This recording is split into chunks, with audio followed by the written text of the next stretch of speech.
va commencer à parler des leaks Google. On en entend parler depuis 2 mois maintenant, donc on va faire le point, constat, assez exhaustif, en tout cas tourné sur le contenu, bien entendu. Mais avant d'entrer dans le vif du sujet, je vais laisser Olivier se présenter. Merci Jérémy, bonjour à toutes et à tous. Donc, je suis Olivier Jacot, je suis team leader SEO chez iProspect depuis 5 ans et je suis ravi d'animer ce webinaire avec Jérémy. Merci, salut Olivier, bonjour tout le monde. Donc, Jérémy Condé, moi aussi je suis team leader SEO chez SMJ. Juste une dernière chose, vous pouvez donc poser des questions, nous poser des questions sur notre présentation. Il y a un onglet questions tout en bas à droite. Vous cliquez dessus, vous mettez votre question et vous pouvez voter pour vos questions préférées. Et à la fin, on prendra le temps de répondre à l'ensemble. On essaiera de répondre à toutes les questions en fonction des questions les plus votées. Donc, on sera complètement démocratique sur le coup. Allez, présente-nous rapidement iProspect, Olivier, du coup. Eh ben, iProspect, c'est une agence qui fait partie du groupe de communication japonais Dentsu. Donc, nous sommes l'agence média omnicanal de ce groupe. Et à l'intérieur de cette agence, il y a le pôle OneSearch qui comprend à la fois le SEO et le SIA. Et au SEO, on est à peu près 25. Pardon pour le misclick. Vas-y. Top, merci. SMJ, si vous avez l'habitude de nous voir, mais si c'est la première fois, nous sommes un éditeur de logiciels. Donc, on a un logiciel de content marketing, donc pour vous aider à écrire les meilleurs contenus pour le web et surtout pour le SEO. On est un peu plus de 60 collaborateurs, bientôt 70. On a des clients dans beaucoup de pays, donc 15 pays. Et puis, on a des bureaux à Lyon et à Montréal aujourd'hui. Et on fait une deuxième chose. On est aussi une agence SEO au sein de l'éditeur. Donc, on s'occupe des stratégies SEO de nos clients de la plateforme SEO. Donc voilà, allez, on se lance maintenant dans le vif du sujet qui a beaucoup de choses à dire. On va vous faire un topo quand même sur le contexte des leaks. Qu'est-ce qui s'est passé? Qu'est-ce que ça veut dire? Qu'est-ce qu'il faut retenir? Après, on va parler des apprentissages. On va vous donner des conseils et des bonnes pratiques pour rédiger un bon contenu en fonction de ce qu'on a vu aussi dans les leaks, même si on va pas se mentir, ça n'a pas tout révolutionné. On va parler un petit peu content et UX parce que c'est important. On l'a bien vu confirmé dans les leaks. Et puis rapidement, en conclusion, on fera un zoom sur le netlinking et le technique. Comme ça, on aura vu les 3 piliers du SEO. Puis 4 points à retenir tout à la fin. Olivier, c'est toi qui commences du coup. Merci Jérémy. Alors, on va parler du contexte de ces Google Leaks. Comment est-ce qu'ils sont apparus? Donc, le 13 mai 2024, il y a des milliers de documents internes qui ont fuité sur une plateforme partagée qui s'appelle GitHub. Donc, Google stocke une partie de ces documents sur cette plateforme, comme d'autres entreprises. Donc, jusque-là, tout est logique. Mais il y a eu une fuite. Et le 28 mai 2024, cette fuite est devenue publique. Alors, qui a révélé la fuite? La première personne qui l'a révélée, c'est Erfan Assimi, un responsable SEO. Et il l'a communiqué à Rand Fishking, qui est quelqu'un de très connu dans le milieu du SEO et du digital. Donc Rand tout de suite a contacté des ex-Google qui ont effectivement confirmé officieusement donc que c'était vraiment des documents qui provenaient de chez Google.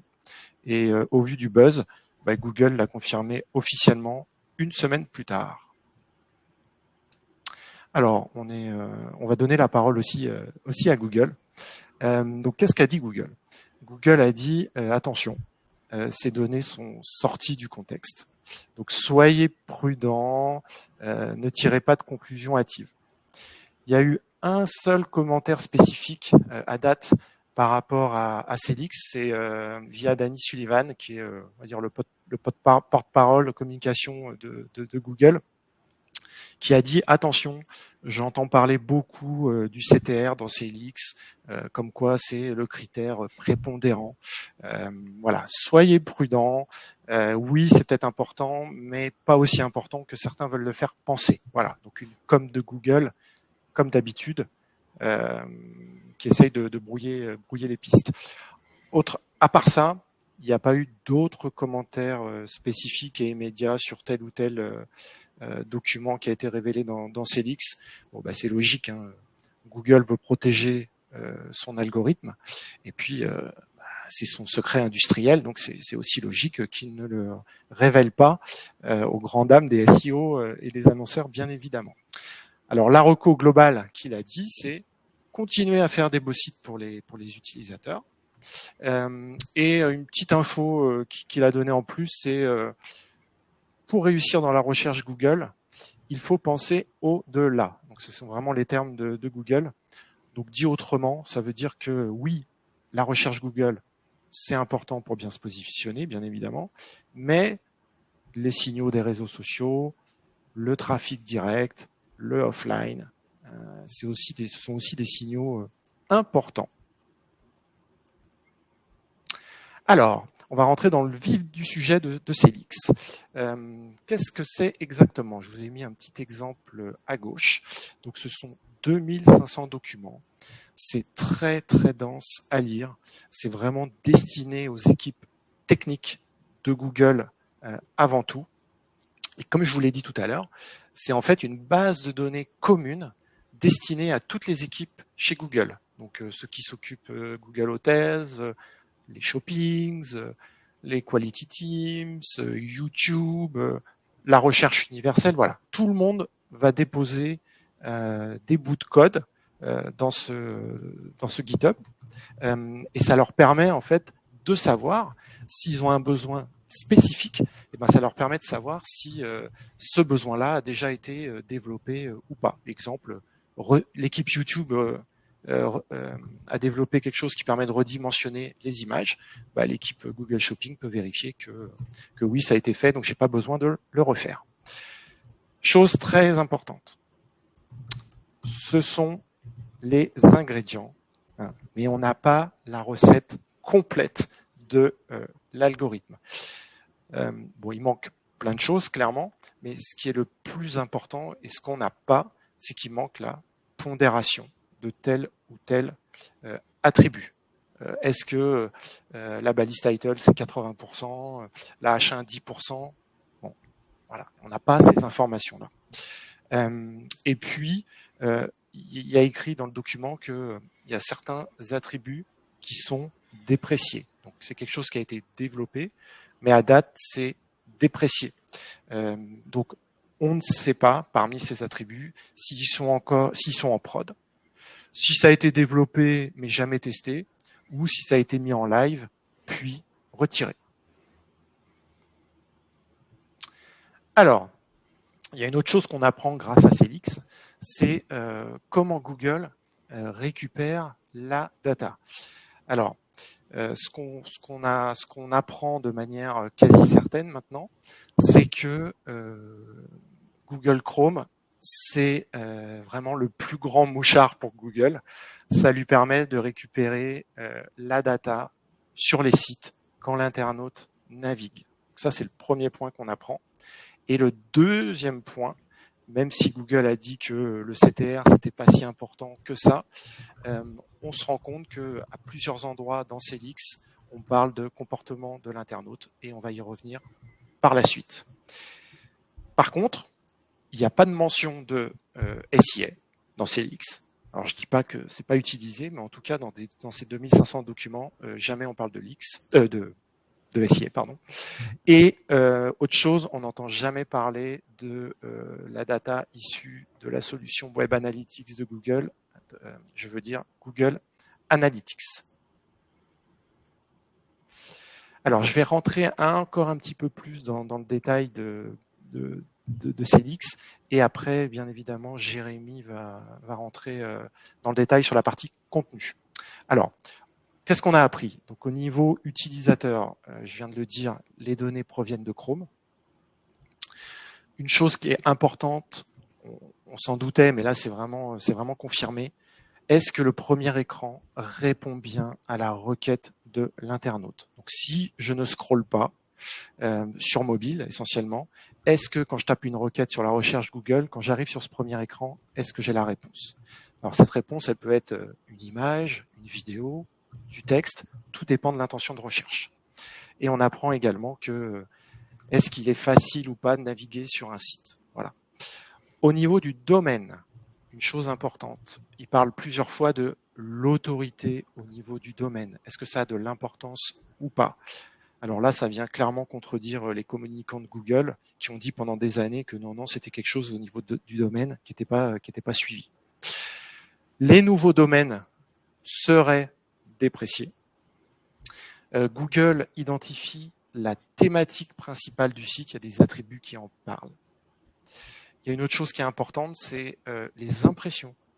Donc, si mon site fait beaucoup d'impressions, a priori, c'est déjà un bon début et Google le suit. Donc, en plus des clics et du CTR.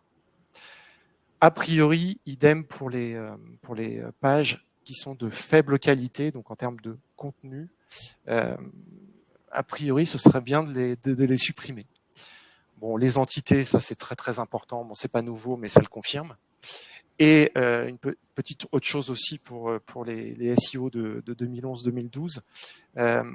En fait, on s'était focalisé sur Pingouin, sur les liens externes, mais en fait, on voit que dans les docs, il le regarde aussi dans le maillage interne. Donc Pingouin, c'est est-ce que je faisais du bourrage de mots-clés sur les encres?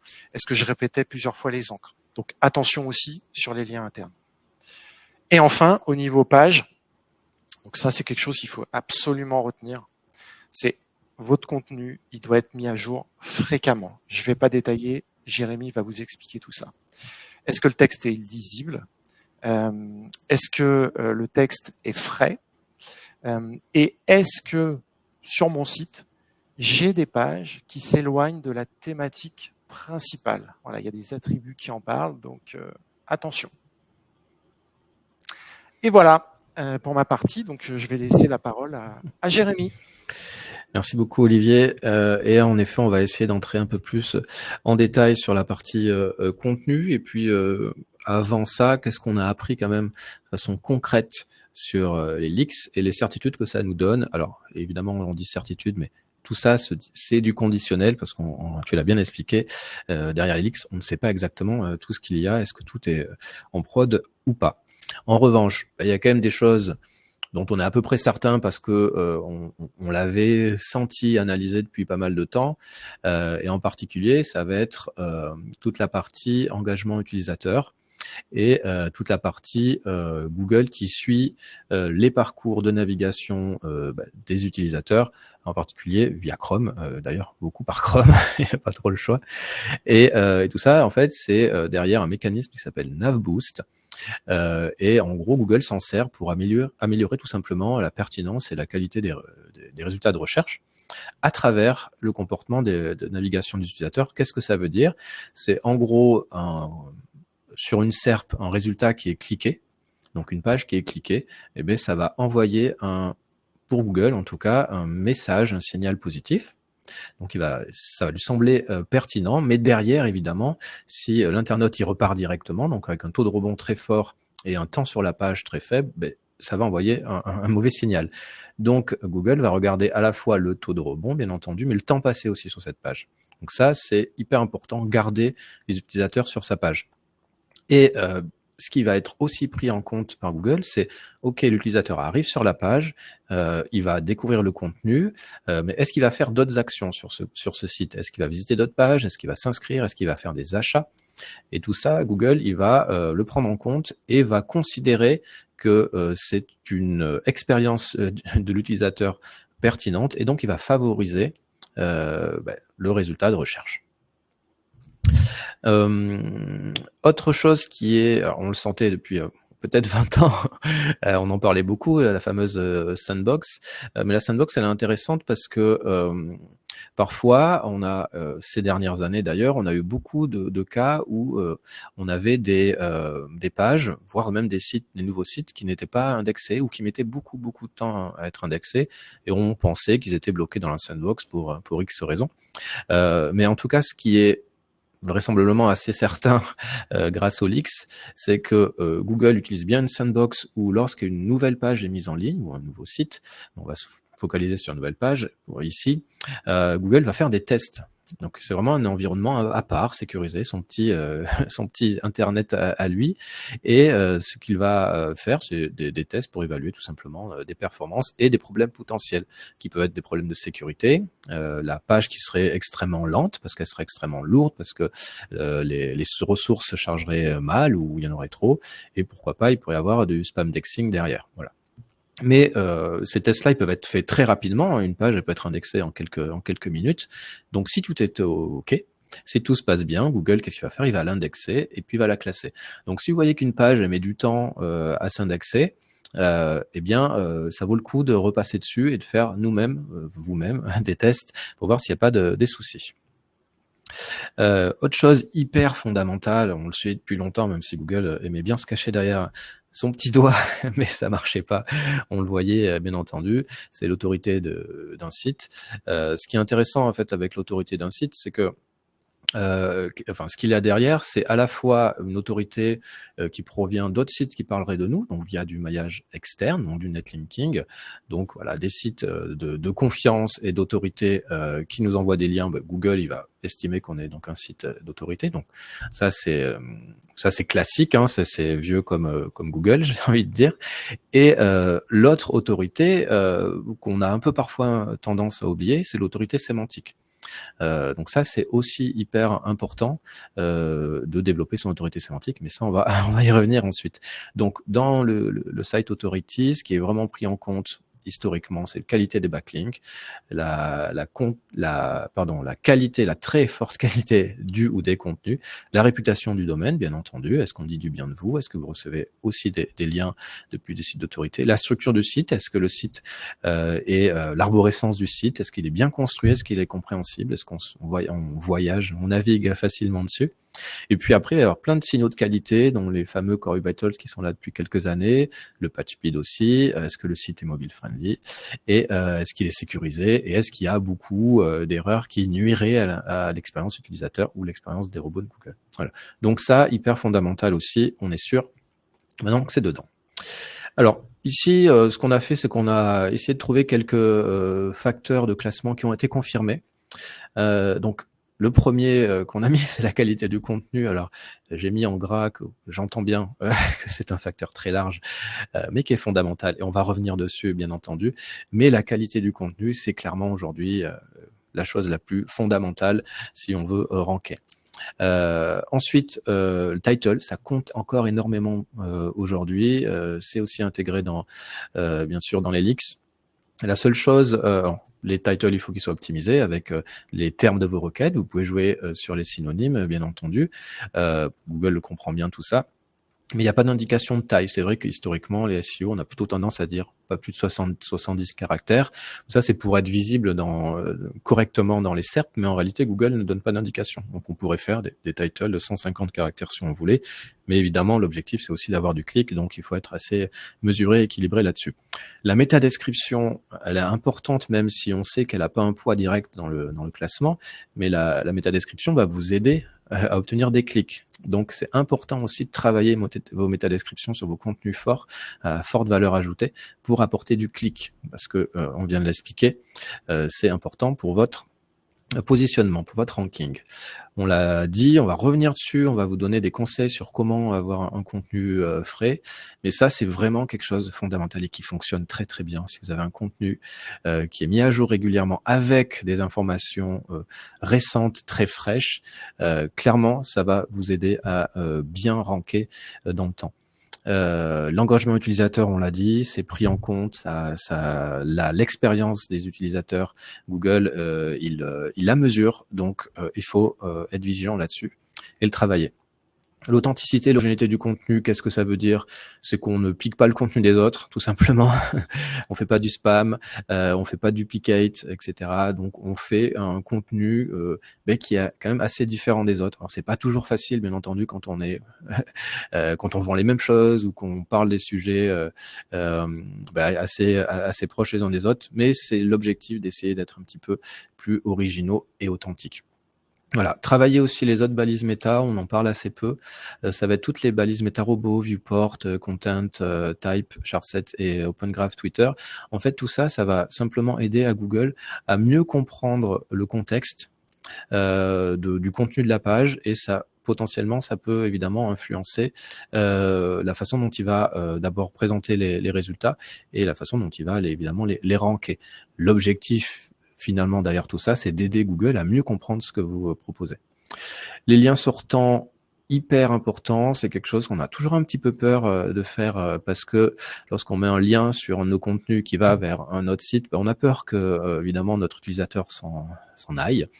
Mais c'est pas vraiment ce qu'on constate. Ce qui est constaté vraisemblablement, évidemment, il y a des clics, fait pas de doute, mais on constate aussi que ça rassure. C'est-à-dire que pour votre utilisateur, lorsqu'il va avoir des sources de sites connus, il va pas forcément cliquer dessus, ça va le rassurer sur l'information que vous lui transmettez. Évidemment, si l'objectif, c'est de lui donner des sources fiables, bien entendu. Donc ça rassure aussi d'avoir des liens sortants, donc vous privez pas de ça. Et évidemment, on en parle rapidement, mais toujours sourcer le plus possible vos contenus quand c'est possible, bien entendu. Alors, ça, c'est la partie un peu technique, mais je vais passer assez vite dessus, mais qui est assez essentielle à mes yeux. C'est que tout l'enjeu d'un bon contenu, quand on dit aux gens, à nos clients, écrivez du bon contenu, c'est évidemment un conseil un peu un peu pourri parce que finalement, qu'est-ce que c'est un bon contenu? Eh bien, en fait, un bon contenu, c'est un contenu qui est bien compris par Google déjà. Et pour cela, il faut bien comprendre ce qu'il y a derrière l'analyse de votre contenu par Google. Donc, ce qu'on voit dans les leaks, c'est qu'il y a pas mal d'attributs qui en parlent. Et selon les attributs, en fait, Google va avoir différentes missions sur votre contenu, comme, alors c'est en gras, déjà, y avoir une première analyse de comprendre votre document, dans quel contexte il se situe. Donc le contexte, c'est votre page, elle se situe où dans votre site? Qu'est-ce qu'elle reçoit comme lien? Ces liens, évidemment, externes ou internes. Ces liens donnent du contexte, donc c'est important. Identification des mots ou des phrases, bon ça c'est c'est bateau, mais évidemment il faut qu'il identifie, qu'il comprenne en fait les phrases, les mots, les uns imbriqués les uns avec les autres. C'est pas si simple que ça, même si il a beaucoup progressé ces dernières années. Mais c'est pour ça qu'on dit qu'il faut écrire très simplement pour aider Google à bien comprendre. Les entités nommées, on en a parlé, c'est fondamental en SEO, on le travaille pas assez. Ici, on n'a pas le temps d'en parler, mais on a fait un webinaire il y a 1 an, me semble-t-il, chez SMJ. Allez sur le site, vous pouvez le voir. On explique ce que sont les entités. Il faut travailler vos entités dans vos contenus. C'est essentiel. Vraiment, ça vous permettra d'avoir vraiment des meilleures positions, des meilleurs résultats. L'analyse structurelle des documents, comment ils sont construits avec une vraie hiérarchie, relation entre les entités, vous verrez ça dans le webinaire dédié. Et puis après, évidemment, la qualité globale et l'autorité de votre contenu en fonction des liens que vous recevez et des sources que vous donnez, etc., etc. Voilà, c'est autant faut avoir conscience de tout ça quand on construit un contenu, que derrière, en fait, il y a des analyses spécifiques.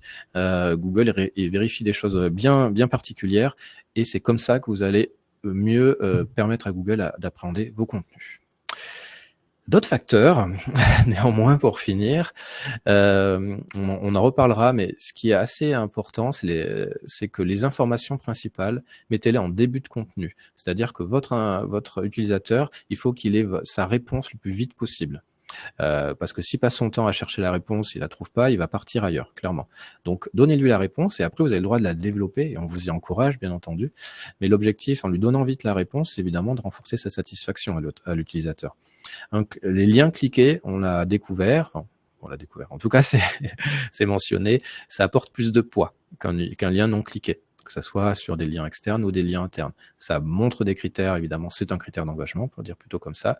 Et donc, c'est important, on met pas des liens pour mettre des liens, on met des liens parce qu'ils sont utiles. Et puis, évidemment, le poids de sa marque, ça compte aussi dans les volumes de recherche de vos mots-clés autour de votre marque. Donc, en gros, Google estime qu'une marque qui est très recherchée, forcément, elle fait autorité, bien entendu. Et là où c'est intéressant, c'est que sur des occurrences de mots-clés plus votre marque, ça va aussi vous valoriser. Si, par exemple, je dis n'importe quoi, assurance habitation plus une marque d'assurance, si cette marque d'assurance est plus recherchée sur assurance habitation que ses concurrents, mais forcément Google il va estimer que cette marque a plus d'autorité, plus de valeur sur ce sujet-là, et donc va aussi la valoriser. Donc travaillez aussi votre marque pour le SEO. Même souvent, c'est pas ce qui est fait dans les stratégies, mais c'est pas déconnant de le faire. Bon, voilà pour ma part, Olivier. Alors, qu'est-ce que ça va changer? Alors, qu'est-ce que ça va changer pour les annonceurs? Alors, je vais revenir sur la fraîcheur du contenu. J'ai vu qu'il y avait une question qui avait été posée dans le chat, donc je vais y répondre tout de suite. La fraîcheur du contenu, c'est j'ai publié un article il y a 6 mois. Il y a peut-être des choses qui ont évolué depuis, et donc je vais mettre à jour ce contenu. Quand on parle, nous, de fraîcheur de contenu, on ne parle pas forcément de création de contenu. Mais rassurez-vous, Jérémy a un super exemple par la suite. Ensuite, pensée utilisateur. Moi, ça, c'est quelque chose que je répète toujours à mes clients. Rédigez avant tout pour l'internaute. Couvrez bien tous les thèmes de votre thématique et montrez que vous êtes expert dans tel ou tel domaine en fournissant des informations uniques. Analysez bien vos contenus également. Donc si jamais vous voulez optimiser une page, un mot-clé, et que vous êtes bloqué sur cette page, hein, ça peut arriver, on tourne en rond, bah, prenez un peu de hauteur et ayez une vision également site. Donc enlevez les contenus inutiles, qui sont pauvres, qui sont inefficaces, et restez pas bloqué sur un mot-clé, sur une page. Mentionnez vos sources. Donc là, j'ai vu également qu'il y avait une question sur les entités. Donc en fait, pour faire très simple, il y a un webinaire qui a été fait, mais juste pour vous donner un exemple, une entité, c'est par exemple la reine Elisabeth qui a été enterrée telle date à tel lieu dans telle église. Voilà. Donc quand on mentionne tous ces faits, ça aide Google à mieux comprendre votre contenu. Voilà. Ce sont ça les entités. C'est quelque chose de très simple. Ce qu'on a appris aussi, c'est que faut pas écouter Google. Hein. Ils nous ont raconté un peu ce qu'ils voulaient pendant des années. Donc, si vous le pouvez, c'est de tester et encore tester ce que vous faites. Et puis, n'hésitez pas à questionner, à challenger vos agences, vos freelances, si vous en avez. Et on va tous rester sereins. On va pas tout changer là du jour au lendemain. Si vous êtes bien accompagné, voilà, il y aura peut-être des petits ajustements de stratégie, des petits tests à réaliser, mais on va pas faire machine arrière complètement, hein, surtout pas. Alors, comment est-ce que Google peut réagir? C'est vrai qu'avec avec Jérémy, on s'est posé cette question. Alors, bien sûr, il va essayer de brouiller les pistes, hein, comme toujours. Donc, si jamais en ce moment vous voyez des gros changements au niveau des positions, si la SERP bouge beaucoup, si les intentions bougent beaucoup, bon, pas d'affolement. Ça peut être peut-être lié à ces leaks et Google essaye de nous perdre. Ils vont peut-être essayer d'intensifier la communication pour reprendre la main. Bon, ça c'est pas évident. Ils vont sûrement renforcer la sécurité pour pas qu'il y ait à nouveau des leaks comme ça avec les critères de pondération qui sortent dans un mois, parce que là ce serait quand même assez croustillant. Et peut-être qu'ils vont pousser davantage IA Overview. Donc IA Overview, pour ceux qui ne le savent pas, c'est quelque chose qui est sorti dans les pays anglophones, et c'est la surcouche de réponse donnée par l'intelligence artificielle, voilà, et qui vient de Google Gemini. Et également, pour répondre à cette question, à date dans les leaks, il y a peu d'informations par rapport à l'IA. Alors il faut savoir que ces leaks, je ne l'ai pas dit en préambule, mais ces documents qui sont sortis, la dernière mise à jour, elle date entre 6 mois et 1 an, donc ça peut aussi expliquer le fait qu'il n'y a pas forcément beaucoup d'informations sur l'IA. Voilà, et je vais laisser la parole à Jérémy qui va vous donner des bons conseils. Merci. Et d'ailleurs, sur AI Overview, on a aussi fait un webinaire il y a 2 semaines. Vous pouvez aller le voir. Il y a pas mal de choses, en plus récentes, sur des tests qu'on a pu faire sur le sujet. Allez, on va essayer de vous donner des conseils, évidemment, parce que c'est bien de donner un petit peu des clés comme ça, mais on va essayer d'être un peu plus concret et vous donner quelques petites bonnes pratiques. Alors, on va essayer de se mouiller et vous dire ce que c'est un vrai bon contenu et comment réaliser. Donc, il y a 17 points de mémoire. Ici, il y en a 10, il y en a 7 par la suite, si je ne me trompe pas. Mais en gros, évidemment, lorsque vous commencez à créer un contenu, ayez en tête qu'il faut avoir un contenu pertinent et complet. Voilà. Faites des titres clairs, concis, lisibles, bien entendu, avec la présence des mots-clés. Alors, les mots-clés, ce sont les requêtes, en fait, qui pourraient amener du trafic vers votre page. Les mots-clés, c'est ce que je dis du coup en 3, les mots-clés doivent être alignés sur les requêtes de recherche, bien entendu. Auteur qui fait autorité, j'ai mis un astérisque, ça veut dire qu'on va en reparler, mais ça c'est quelque chose qui est hyper important et de plus en plus important surtout. Le contenu à jour, c'est là qu'on va faire une petite démonstration pour aller chercher un peu de fraîcheur. Utilisez des médias, images, vidéos, podcasts, vous privez pas. Il y a beaucoup de médias qui utilisent des outils d'IA qui lisent le contenu, ils sont de plus en plus performants et ça apporte aussi une vraie valeur. Des vidéos pour ajouter voilà, des illustrations, etc. Faites-vous plaisir et ça a une vraie valeur, une vraie plus-value. Mais ça prend évidemment beaucoup de temps, j'en conviens. La page doit se charger rapidement, on est dans l'utilisateur, évidemment, plus c'est long, plus il y a de risques qu'il s'en aille, il ou elle s'en aille. Balise méta efficace, c'est ce dont je parlais tout à l'heure.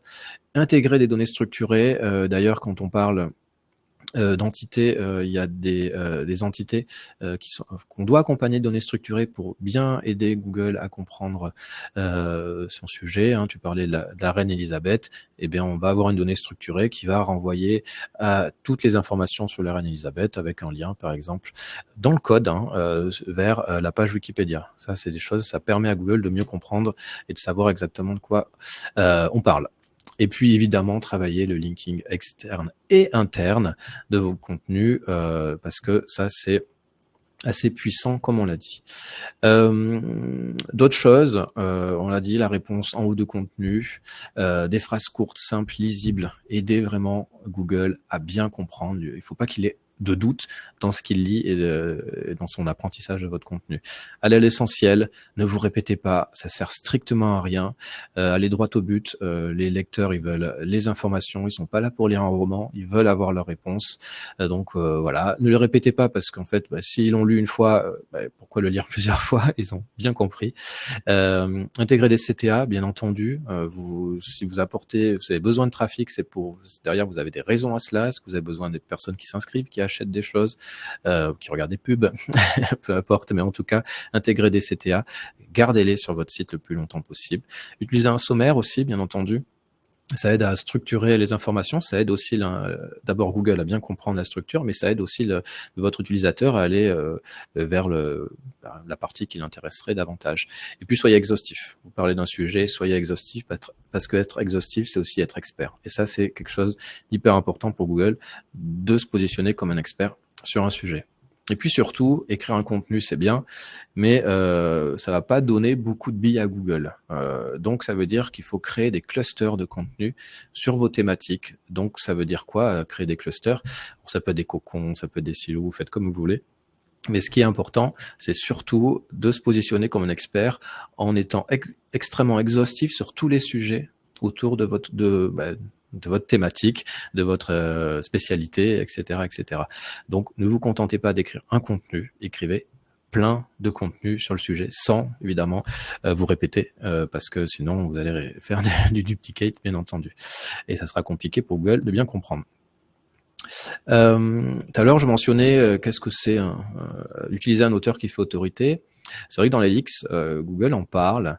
Donc, le petit conseil, c'est quoi? C'est quand un contenu est écrit d'abord, est publié, pardon, associez-le à un auteur le plus possible. Alors évidemment, on parle pas forcément de page produit, là on parle vraiment de pages avec une vraie plus-value de contenu approfondie, pardon. Mais par exemple, voilà, ajouter des biographies d'auteurs détaillées sur ce qui fait finalement leur expertise, quelles sont leurs qualifications, etc., etc. L'idée, c'est de renforcer tout simplement la crédibilité de votre contenu. Hein. Mettez en avant le contenu créé par les auteurs. Ça veut dire quoi? Une page auteur où il y aura tous les contenus qu'il a écrits.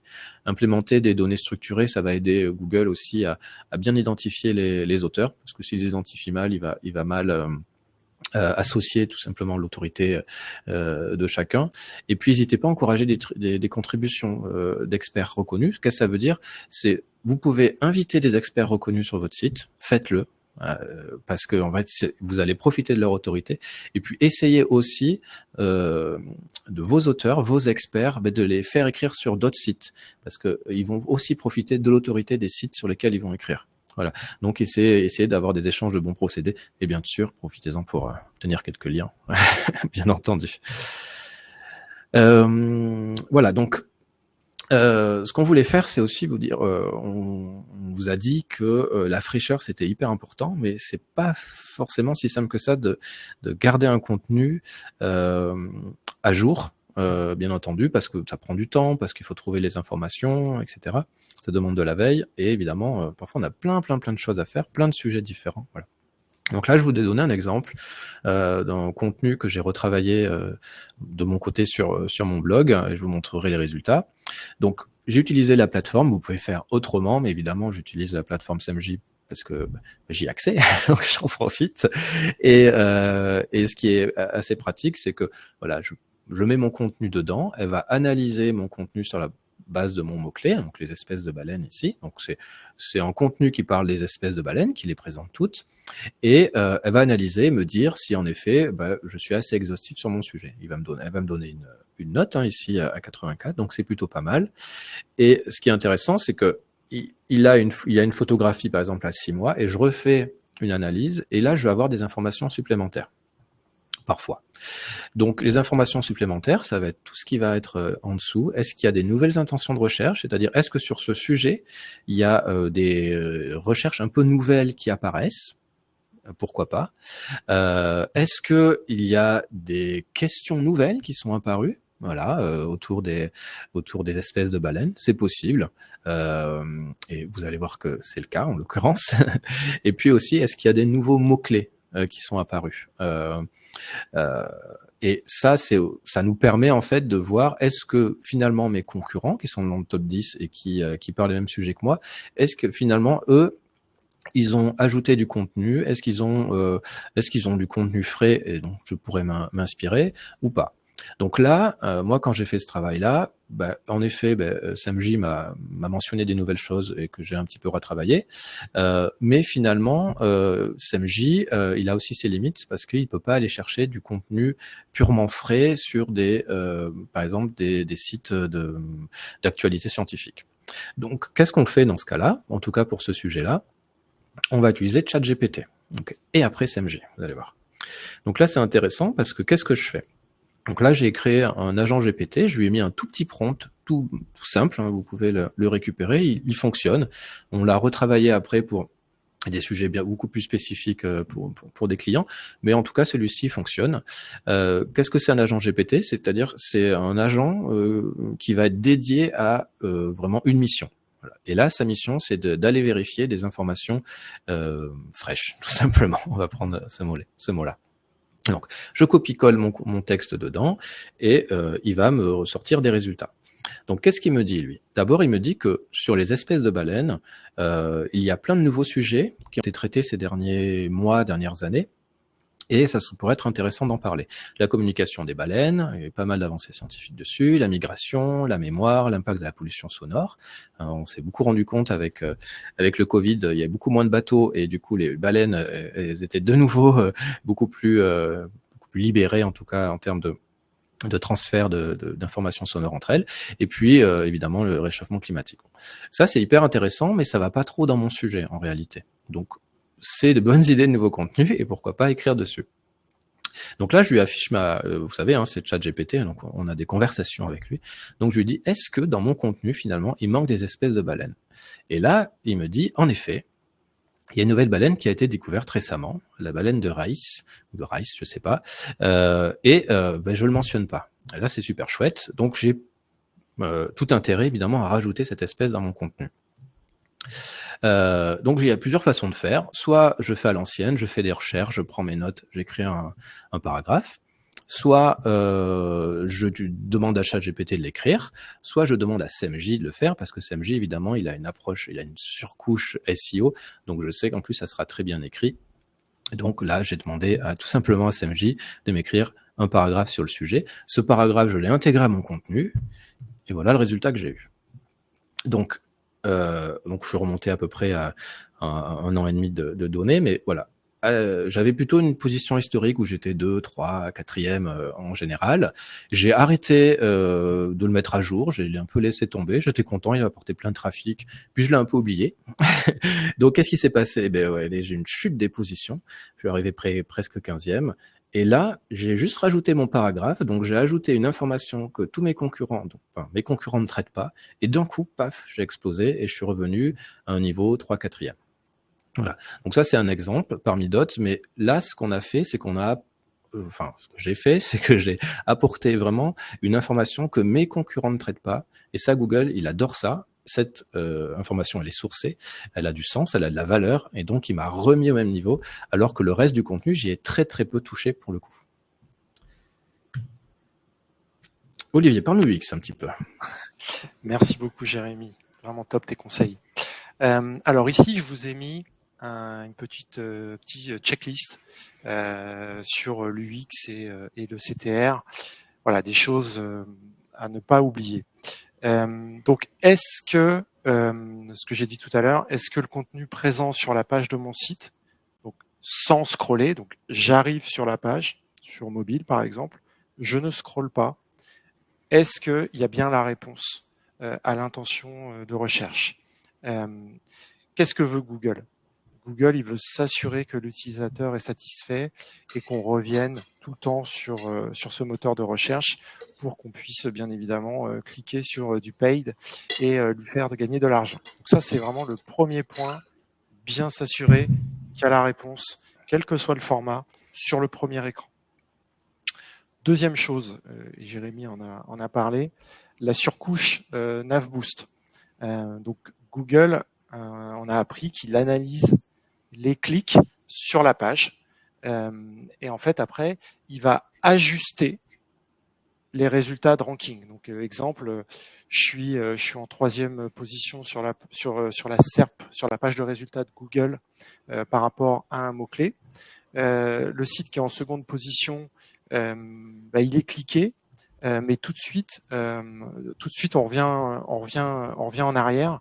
Et là, Google se dit, tiens, c'est bizarre, les gens cliquent sur le 2, mais ils reviennent tout le temps sur le 3. Voilà. Donc là, Google va ajuster légèrement en faisant peut-être passer le résultat 3 au résultat 2, voire 1. Donc Google regarde quoi? Il regarde si l'internaute explore vraiment tout le site dans la profondeur. Ça, on a vu des attributs qui en parlaient. Donc ça, c'est aussi un point clé.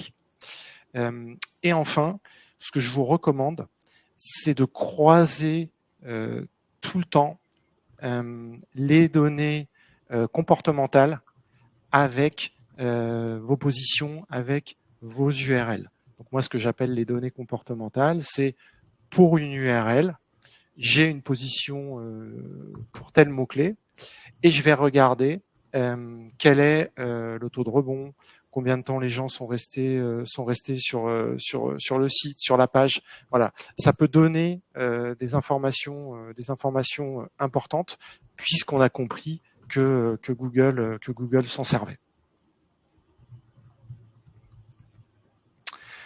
Et un petit tips que j'avais envie aussi de vous donner.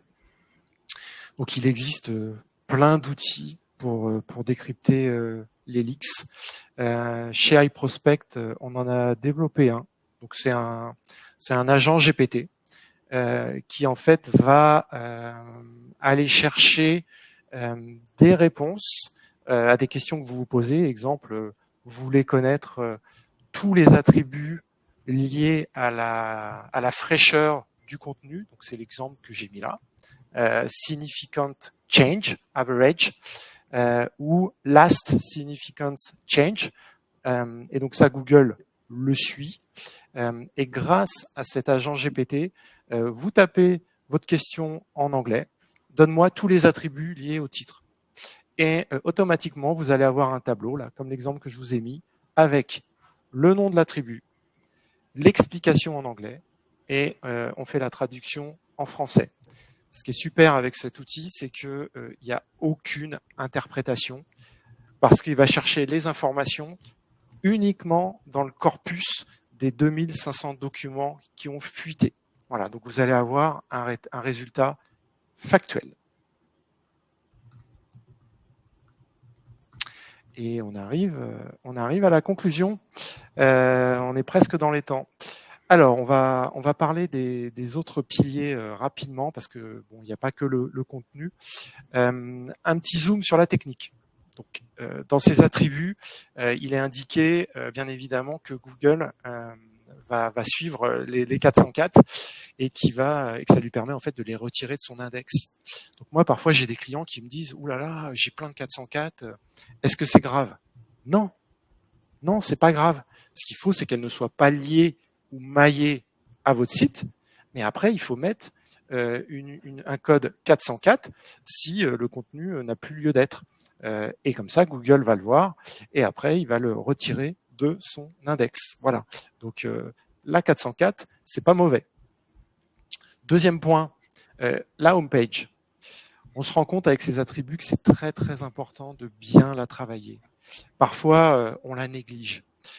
Moi, le conseil que j'ai envie de vous donner, c'est pensez votre homepage comme un gros menu. Donc, quand vous arrivez sur votre homepage, Google va naviguer par bloc et rien qu'en naviguant avec ces blocs, il doit comprendre quelles sont vos thématiques principales, quelles sont vos thématiques que vous voulez mettre en avant, si c'est l'été par exemple, les maillots de bain, voilà. Il ne doit pas que se servir du menu. Et pourquoi je vous dis ça? Parce que dans les attributs, on voit qu'il y a un PageRank. Donc le PageRank, c'est la popularité de la page liée à la home. Et enfin, dernier point, alors là c'est un petit peu plus technique, mais c'est par rapport aux balises canonical. C'est vrai que parfois elles sont pas bien implémentées sur les sites. En gros, c'est une balise canonical, je vais faire très vite. Vous avez 3 pages quasiment identiques, par exemple des t-shirts de différentes tailles. Et ben on va dire à Google, c'est le t-shirt blanc taille 38 que je veux voir indexé. Et la taille 40 et taille 42, tu la renvoies sur la taille 38, pas avec une redirection, mais avec la balise canonical. Et ce qu'on apprend dans ces attributs, c'est que Google fait un transfert de PageRank depuis ces canonical vers la page principale. Donc, très important de bien déclarer vos canonical. Et je te laisse la parole, Jérémy, pour la partie linking. Ouais, je vais aller un peu vite pour terminer. J'ai commencé à répondre à quelques questions, c'est les moins bien notées. Votées, pardon. J'ai commencé à répondre parce qu'on va pas avoir le temps de répondre à toutes les questions. Donc juste sur le Zoom Netlinking, qu'est-ce qu'on a appris? Évidemment, c'est commun, j'ai envie de dire, depuis quelques années maintenant, avoir des liens de très bonne qualité issus de sites qui font autorité dans votre thématique. Ça, c'est la base. Arrêtez de faire des liens sur des trucs pourris, sur des PBN qui tiennent pas trop la route. Pardon pour ceux qui ont des PBN, mais c'est quand même un peu risqué, même si on voit que ça fonctionne encore. Allez, je mets un peu de nuance là-dessus. Mais en tout cas, voilà, nous, on est plutôt partisans de pas prendre trop de risques là-dessus et trouver les bons liens sur les bons sites. On voit que ça fonctionne. Donc l'objectif, on augmente sa crédibilité et son classement, bien sûr. On intègre des encres dans des paragraphes riches sémantiquement. Ça veut dire quoi? Ça veut dire qu'en fait, Google, quand il regarde quand il trouve une encre, il regarde ce qu'il y a avant et ce qu'il y a après. Donc en gros, il regarde le contexte sémantique. Et donc ça va enrichir forcément aussi votre page du jus sémantique que vous allez recevoir. Donc c'est important que ça soit bien intégré dans un paragraphe bien écrit sémantiquement. Diversifier les encres en jouant sur les expressions, les synonymes, on l'a dit tout à l'heure. Pingouin veille aussi au netlinking externe, ça on l'a évidemment, mais aussi interne, ça c'est la petite aparté. Et puis, je l'ai dit, essayer de publier du contenu invité sur des sites externes ou sur votre site aussi, parce que ça a une vraie valeur également. Voilà. Et puis, pour finir, les 4 petits conseils, Olivier, Yes. je laisse commencer. Donc, ce qu'il faut retenir, on va faire très vite, c'est 1, miser sur l'engagement utilisateur. Et bien évidemment, comme l'a expliqué Jérémy, veillez à bien tenir à jour votre contenu. Et puis, être expert en son domaine, à fond, écrivez du contenu. En fait, vos auteurs, vous pouvez les faire monter en compétences, en expertise. Donc, il ne faut pas hésiter là-dessus. Google le comprendra. Et puis, misez sur la qualité du contenu, bien sûr. Voilà, merci déjà de nous avoir écoutés. On a un peu de temps pour les questions. Donc, eh bien, on va y aller. On va prendre par vote. Et c'est Victor qui nous pose la première question. Hop. Est-ce qu'il y a eu des éléments leakés concernant la lutte contre les contenus générés par l'IA? Sinon, quelques conseils sur le sujet? Ben non, tu l'as dit, on n'a rien vu. Ce qu'on sait en tout cas, c'est que lorsqu'on utilise du contenu rédigé par l'IA, il faut que ce contenu, eh bien, il ait une vraie valeur ajoutée. Donc, relisez, reconstruisez, etc. Nous, on fait des tests pas mal avec notre IA, Atomic Content, et ça fonctionne très bien. Parce qu'évidemment, on a retravaillé, on a une vraie surcouche sémantique derrière, mais en vrai, on peut faire beaucoup de contenu avec l'IA et avoir derrière de très bons résultats. Là où il y a eu des mauvais résultats, en tout cas des personnes qui ont été pénalisées, c'est lorsqu'ils ont fait beaucoup de contenu de très mauvaise qualité. Ça marche au début, puis après ils se sont fait déglinguer par une petite mise à jour de Google. Xavier, quand vous dites est-ce que le premier écran répond bien à la question, on parle du header ou de la page entière? Olivier, c'est toi qui en as parlé. Oui, donc j'ai répondu, mais je vais le redire très rapidement. On parle vraiment de j'atterris sur une page, je ne scrolle pas, je touche pas avec la souris. C'est ce que j'appelle le premier écran. Et donc, dans ce premier écran, est-ce que j'ai bien la réponse à la question posée par l'internaute? Et ce que j'ai dit, cette réponse, ça peut être du texte, ça peut être une vidéo, ça peut être des images. Tout dépend de l'intention de recherche. Tout à fait. Je vois dans le chat Sylvain qui demande autoriser les commentaires sur le contenu, par exemple sur un article de blog, permet-il de renforcer son SEO? Oui, profitez de ça. Des gens vont vous faire des commentaires, ils vont vous faire du contenu gratos et ils vont enrichir votre contenu. Et parfois même, vous pouvez vous servir du contenu parce qu'ils peuvent vous apporter des nouvelles informations et tout ça pour mettre à jour votre contenu. Donc ouais, n'hésitez pas quand c'est pertinent à le faire. Charlet. Merci pour cette question dont on a souvent parlé. Mais du coup, est-ce devenu pertinent d'acheter des clics pour manipuler les signaux? C'est une bonne question. Est-ce qu'Olivier, tu veux t'y essayer? Allez, je m'y essaye. Allez, partager de mon expérience. J'ai un site perso avec... Olivier, on entend, il y a un petit problème, donc je vais m'y essayer à la question. Donc, acheter des clics, c'est bien parce que ça va vous faire, ça va envoyer le signal évidemment que votre site est fortement cliqué dans les SERP. Donc ça c'est clair. Le problème c'est qu'est-ce qui se passe derrière? Est-ce qu'on passe du temps sur la page? Est-ce qu'il y a des actions complémentaires qui sont faites? Donc si on est capable d'acheter des clics et derrière avoir une vraie expérience utilisateur, ça peut avoir du sens. Mais si c'est pour avoir du clic et derrière qui est juste un énorme taux de rebond, clairement c'est un risque et Google pourrait éventuellement le pénaliser. Les leaks ne disent rien de plus là-dessus. C'est mon interprétation qui a un risque en tout cas de pénalité. Xavier, quand vous dites est-ce que le premier écran on a répondu, excusez-moi, on a perdu Olivier, je suis revenu. Tout va bien. Qu'entendez-vous par travailler ces entités? On a un peu répondu aussi à ça. Donc les entités, C'est pas forcément des mots-clés, ça peut arriver, mais ce sont vraiment des sujets, des thématiques qui font référence à des événements, à des personnalités, à des lieux, à plein de choses. Et en fait, ce qui est intéressant avec les entités, ce sont des choses qui sont assimilées par Google, en fait. Et c'est pour ça que tout à l'heure, je parlais de données structurées. Vous parlez d'un sujet, ce que vous voulez, la reine d'Angleterre, et dans votre code, vous mettez des données structurées avec un lien qui envoie vers la page Wikipédia. Et en fait, tout ça, ça permet juste à Google d'être sûr de quoi on parle. L'objectif, toujours quand on écrit un contenu, c'est d'être sûr que Google comprend bien ce qu'on lui sert. C'est vraiment le but, quoi. Je vous invite vraiment à lire le webinaire, à voir le webinaire qui a été partagé. Ça serait très long à tout dire, mais c'est vraiment un enjeu fort en SEO depuis, je sais pas, 5 ans peut-être maintenant. Allez, t'es de retour, Olivier, donc je vais te laisser répondre à cette question. Dans CMJ, ah non. Non, je vais te laisser. Alors, dans CMJ, il y a parfois des mots-clés ou des intentions de recherche recommandées, mais très difficiles à aborder dans les contenus, car parfois hors sujet. Faut-il quand même les mettre pour augmenter notre note et notre ranking SEO? Non, du tout. Donc, en effet, CMJ, il va aller chercher plein de matières. Il va faire déjà un gros tri, parce qu'on a un moteur sémantique qui fait un énorme tri, et il va vous faire des propositions. Et en effet, parfois, selon l'angle que vous avez dans votre contenu, c'est une proposition qui ne va pas vous servir. J'ai répondu un peu plus loin à une question sur le contenu sur les baleines, où il y a des questions auxquelles j'ai choisi de ne pas répondre parce qu'elles ne correspondent pas à mon angle. Donc, le travail qui est important sur la plateforme, c'est aussi de faire le tri et donc de se focaliser sur sur votre angle et ce dont vous voulez parler. Et donc non, si vous allez sur des sujets qui vous semblent hors sujet, eh bien ça risque plutôt de vous pénaliser.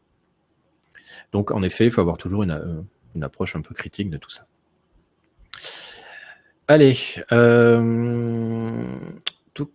par fraîcheur de contenu, on parle de mettre régulièrement de nouveaux contenus ou mettre à jour des contenus existants.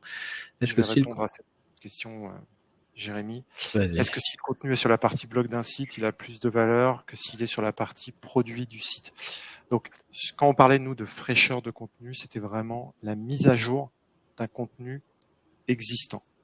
Mais il est aussi important de créer régulièrement du nouveau contenu si vous n'avez pas d'URL qui target des nouveaux mots-clés. Voilà, donc il y a vraiment deux choses.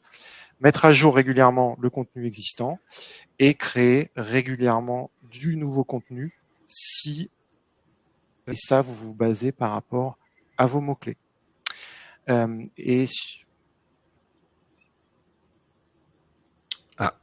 a des problèmes. Donc, par fraîcheur, on parle, mettez régulièrement vos contenus à jour, et puis parfois, il n'y aura pas peut-être de nouveaux sujets non plus, mais en tout cas, réoptimiser vos contenus, c'est toujours une bonne chose. Donc, pour l'article sur les baleines, la date de mise à jour du contenu a-t-elle été modifiée? Je ne sais plus si je l'ai fait, je crois pas l'avoir fait, parce que pour le coup, ça n'a pas tant de sens pour ce sujet-là. Mais par exemple, je fais des tests sur mon blog, je fais des contenus sur les meilleures bandes dessinées de l'année 2024, j'ai fait 2023, et cetera, et je les fais au fur et à mesure de l'année, et donc là, je mets une date de mise à jour. Donc là, j'ai dû le mettre à jour récemment, en mai, donc là, j'ai mis la date. Donc là, en effet, je donne une information comme quoi mes derniers conseils, ils datent de mai, donc ça a du sens. Mais sur un sujet sur les baleines, ça coûte rien de le faire, mais ça n'a pas nécessairement de sens de le faire. Donc je pense que ça va vraiment dépendre des sujets. Voilà. Donc parfois c'est utile parce que c'est une information pour Google et pour l'internaute, et parfois ça ne le sera pas. Allez, la longueur des textes, est-ce qu'elle est importante, Olivier? Alors, oui et non. Là, je vais faire une réponse de Normand. Ce qu'a dit Jérémy, c'était important de ne pas diluer votre contenu. Donc voilà, il faut vraiment aller à l'essentiel. Donc ça, c'est vraiment le premier point. Après, s'il y a des choses pertinentes à raconter, dans ce cas-là, oui, il faudra augmenter la longueur du contenu, mais surtout ne pas écrire pour écrire, ça va plus vous pénaliser qu'autre chose. Top. Lucas a une très bonne question. Je pense que je vais te la laisser parce que j'ai beaucoup parlé.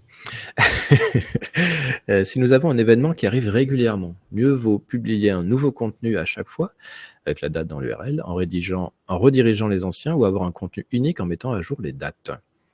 Je sais qu'il y a plusieurs Alors, écoles. C'est quoi ton conseil? ouais, moi, ce serait d'avoir une URL unique Mhm. et en mettant à jour les dates sur cette URL unique.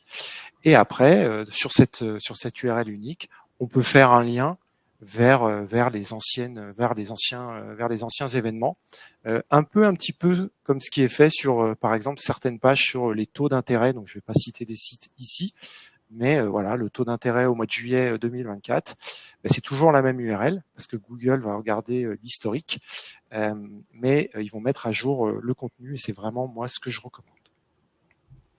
Top, merci Olivier. Hop. Pierre, alors j'avais commencé à répondre à l'écrit. Le maillage interne doit-il répondre aux mêmes critères que le netlinking dans la variation des encres? Alors, oui, clairement, oui. Après, c'est sûr qu'en maillage interne, c'est souvent un peu complexe de gérer les angles et surtout de les varier le plus possible. Ce qu'on sait, c'est que Google ne va pas pénaliser si vous utilisez les mêmes encres. Vraisemblablement, ce qu'on a vu dans les leaks, c'est que plutôt il va les ignorer. Ce qui n'est pas forcément bien non plus, mais c'est toujours mieux que d'être pénalisé. Mais clairement, il faut essayer de varier le plus possible, d'être pertinent, bien entendu. Et puis après, à partir du moment où c'est utile pour l'utilisateur et que Google le comprend comme ça, eh bien ça devrait bien se passer. Adrien, 404, 410 ou 301? Je pense que c'est pour toi, Olivier. T'en as parlé, non? Oui, j'en ai parlé, c'est une très bonne question.